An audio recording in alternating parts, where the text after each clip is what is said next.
Joining us now, Chairman of the Homeland Security Committee and member of the Armed Services Committee, Democratic Senator Gary Peters of Michigan. He also is a former lieutenant commander in the United States Navy Reserve. Senator, thanks so much for being with us. Let's start right there with what is happening and what has not yet happened in terms of cyber warfare.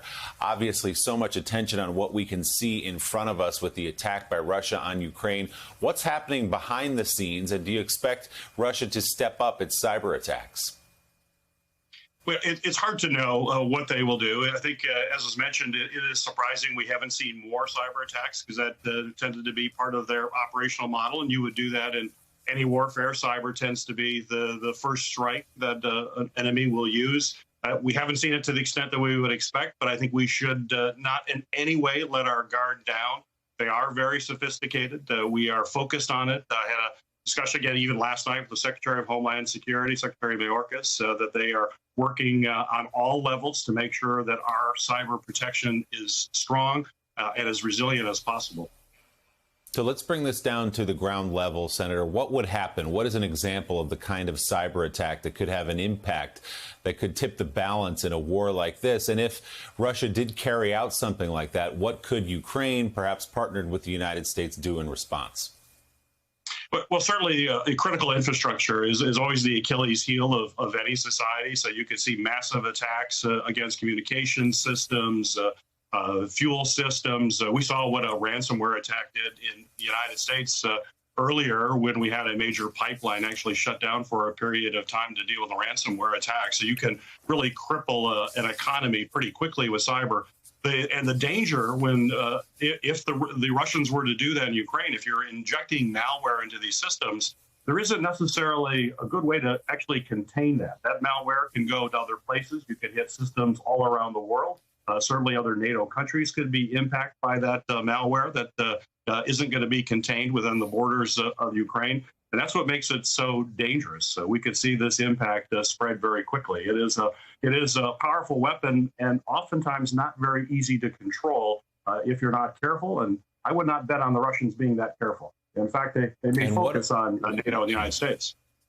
And what are the capabilities then as a counterattack? We're talking about cyber warfare here. So let's say that Russia shuts down the electrical grid. It does some of those infrastructure attacks that you're talking about. The United States, as we pointed out, and as Andrea pointed out in the piece, has significant capabilities to strike back. What might it do in response? Well, I don't want to speculate on that because, you have to obviously take a look at what that attack is and then figure out a countermeasure to let the Russians know they can't get away with that.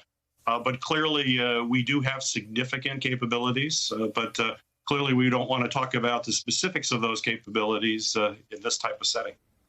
Senator Peters, good morning. It's Jonathan Lemire. Two notes for you. First, you've mentioned that it has been a surprise that Russia hasn't done more. Is there a sense that they're waiting for that in reserve? That could be a next front for them, hacking cyber attacks, perhaps? And then secondly, tell us about the new cybersecurity bill and why it would be important, particularly at a time of conflict like this. Yeah, it's really difficult to know why they haven't done it. It's perhaps, we can speculate as to why it wasn't as robust as you would anticipate.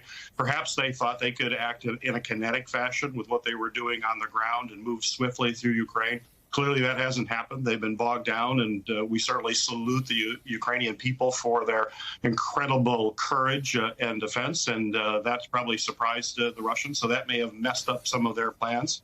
But certainly they have that in reserve, and we should be prepared for it. And that's why the legislation that I've sponsored and we've passed through the Senate to deal with incident reporting is so critical. This is legislation that will require critical infrastructure in this country to report to CISA, our Cybersecurity Infrastructure Security Agency within the Department of Homeland Security, when they actually have a cyber attack.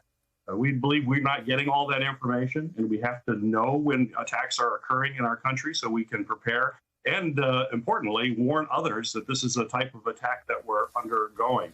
It's like any kind of battlefield. The first thing you need to know is situational awareness. You need to know where the enemy is, what weapons do they have, where you are, what's the geography. We need the same kind of information in the cyber domain, and that's why this incident reporting legislation is absolutely critical. Why our national security folks thought this is essential cybersecurity legislation, and why we're so happy it's passed unanimously out of the Senate this last week. And we're hoping to move it quickly through the House so that we can continue to bolster our cyber defenses. Yeah, bipartisan bill, we should point out, co-sponsored with Rob Portman, Senator of Ohio, that passed through and now, as you say, moves to the House. Chairman of the Homeland Security Committee, Senator Gary Peters of Michigan. Senator, thanks so much for your time this morning. We appreciate it. Great to be with you. Thank you. Hey, thanks so much for watching our YouTube channel. You can follow up on today's top stories and breaking news or catch up on your favorite MSNBC shows all in one place. Download the NBC News app today.